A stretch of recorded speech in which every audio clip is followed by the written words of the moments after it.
خوای پەروەردگار کە بە پێغەمبەری نازدار عليه الصلاة والسلام بفەرمێ فاصبر كما صبر أولو العزم من الرسل سبر بگرە هەروەکو ئەو پێغەمبەرە خاوەن ئیرادە و هیممەت بەرزانە سەبریان گرتووە. ئەمە شتێکی سروشتیە کە لە ڕووی نەفسیەوە یەکسەر بۆ پێغەمبەر صلی الله عليه وسلم وا دروستە بێ کە کام لەو پێغەمبەرە بەڕێزانە سەبرەکەی زۆر بەرزە باوەکو ئەو سەبر بگرمەوە. سەبری پێغەمبەرتان بینیوە عليه الصلاة والسلام لە عیبادەتیا چۆنە؟ پێی پیرۆزی هەموو ئاوسا بوون، لولاقی هەموو ئاوسا بوون کە پێیان وت ئەی پێغەمبەری خوا خۆ تۆ خوای گەورە لە گوناحی بەر و دوات خۆش بووە بۆ ئەوەندە عەزێتی خۆتە دەیفەرمووی ئەفەلا ئەکون عەبدەن شەکوورا ئەفەلا ئەکون عەبدەن شەکوورا ئەی نەبم بە عەبدێکی سوپاسگوزاری خوای پەروەردگار لەبەرەوەی خوای گەورە باسی سەیدنا نوحی کردووە کە ئەفەرمێ نعم العەبد إنه كان عەبدەن شەکوورا. ئەم پێغەمبەرە نازدارە محەممەد المستەفا عليه الصلاة والسلام ئەوێ بگاتەوە ئاستی نوح، ئەوێ سەبر بگرێ بگاتەوە ئاستی ئەیوب، ئەوێ لە ئیمتیحانەکانیان سەرکەوێ وەکو سەیدنا ئیبراهیم، وەکو هەر یەکێک لەمانە ئەوێ اقتیدابان بکاتەوە. ئێمەش مکەلەفین بەوەی اقتیدا بە پێغەمبەری نازدار بکەینەوە عليه الصلاة والسلام.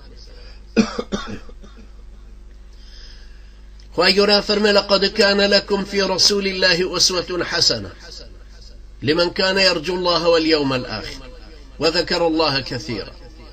هر کەسێک کە ئومێدی بە خوای پەروەردگار و بە ڕۆژی دوایی هەیە، هەر کەسێک کە زیکری خوا ئەکا و یادی خوای لە دڵایە و خواویستە با اقتدا بە پێغەمبەری نازدار بکە عليه الصلاة والسلام، چونکە نمونەی پێشەوایەتی وا لەوە داوای لە ئومەتەکە کردو اقتدای پێ.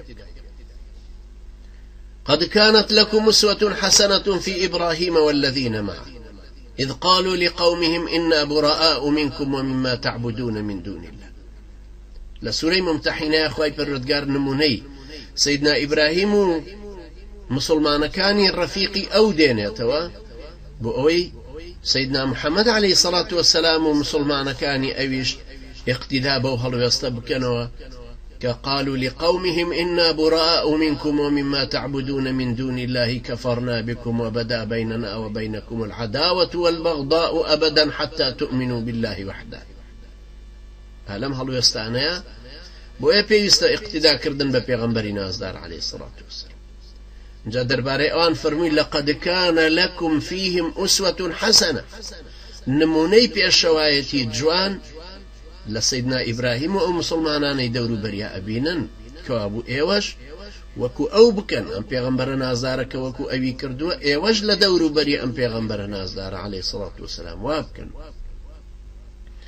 خواهي قرباز لو پیغمبر عزيزانا كاتو سيدنا شعيب بقومك يفرمي وما أريد أن أخالفكم إلى ما أنهاكم عنه. خو من نامي أوي كبر هلستيتان ليكم خون بيك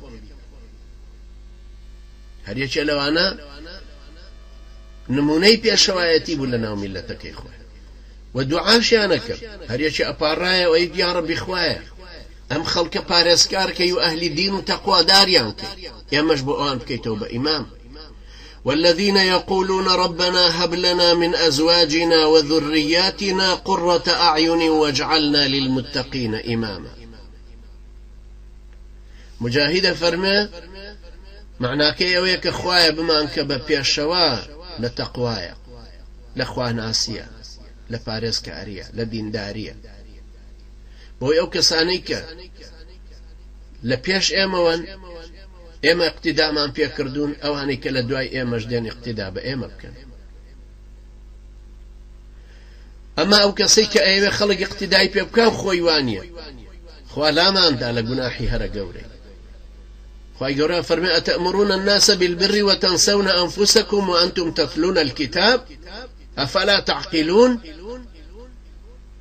خلق فرمان بخلشية كان بتشاكو خوتان بيرة چێتەوە لە کاتێکا کە قورئانەکەژە خوێنن پەیامی خوای گەورەتان بۆ هاتووە ئەژدانن کە چیتی هەیە بۆ ئەقڵتان پێی ناشکێ.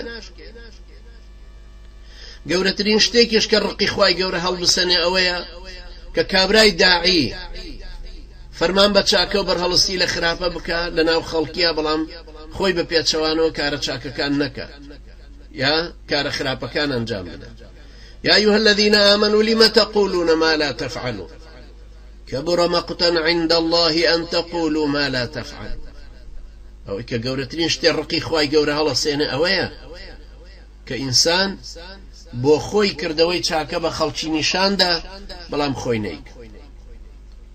پێغەمبەری نازار عەلەیهی سەڵات وەسەلام لە هەموو ژیانیا ئابە و شێوەیە ئەم ئیسلامەتی گرتبوو، لە هەموو عیبادەتەکانی، لە هەموو هەڵس و کەوتی، لە ڕقهەستانی، لە جیهادکردنی، لە ماڵەوەی، لە دەرەوەی، لە مزگەوتی، لە عیبادەتی، لە هەموو شتێکیا پیشانی مسلمانان یەدەکە ئەبێت چۆن بن. صلوا كما رأيتموني أصلي من سن في الإسلام سنة حسنة فله أجرها وأجر من عمل بها من بعده.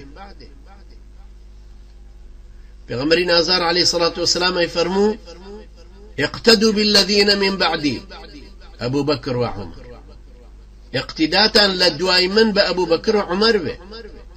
سيرك پیغمبر صلى الله عليه وسلم خواهي قورا أمري بيكر كاقتداء كابو پیغمبر عزيزاني كلا پیش خوي وهات، فرماني بيكر اقتداء كابو پیغمبر نازاراني لپیش خوي وهات.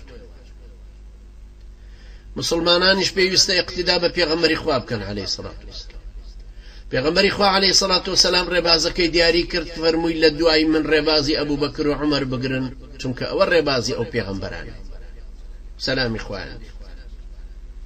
کەوا بوو هەر کەسێ ڕێبازی ئەبوو بەکر و عومەر ناگرێت چەوتە لەسەر ڕێبازێکی پێچاو پێچە، هەروەکو دڵ و دەرونی کە پێچاو پێچە. لەبەرەوە پێویستە ئینسانی مسلمانیش خۆی وا لێ بکا کە پێشەوای ئەو خەڵکە بێ. سەیری ئەو سەحابە بەڕێزانەکەن چۆن هەمویان بووبوون بە پێشەوە. عومەری کوڕی خەتاب ڕەزای خوای لێ بێ تەڵحەی کوڕی عوبەیدوڵڵای بینی لە کاتی حەجە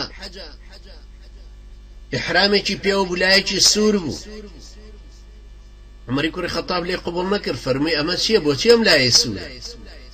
وتی وەڵاوە هەر شتێکی بەرکەوت. فەرمووی نا، بڕۆ لای بە، ئێوە کۆمەڵە خەڵکێکن، خەڵکی اقتداتان پێک، شتێک دامەهێنن لە دینی خوای، ئیحرامێک مەهێنە ڕەنگی سووری پێوە بێ، بۆی خەڵکی کە جوان نەزانە جائیزە بڕۆ اقتدا پێ بکە. لەبەرەوە زەروریە ئینسانی مسلمان حسابات دائیمە بۆ ئەوانە بکە کە خەڵکی تر اقتدای پێکەن. ئێمە اقتدامان بەم سەحابێ بەڕێزانەیە، اقتدامان بەو تابعینە بەڕێزانەیە کە لە دوای ئەوان هاتوون.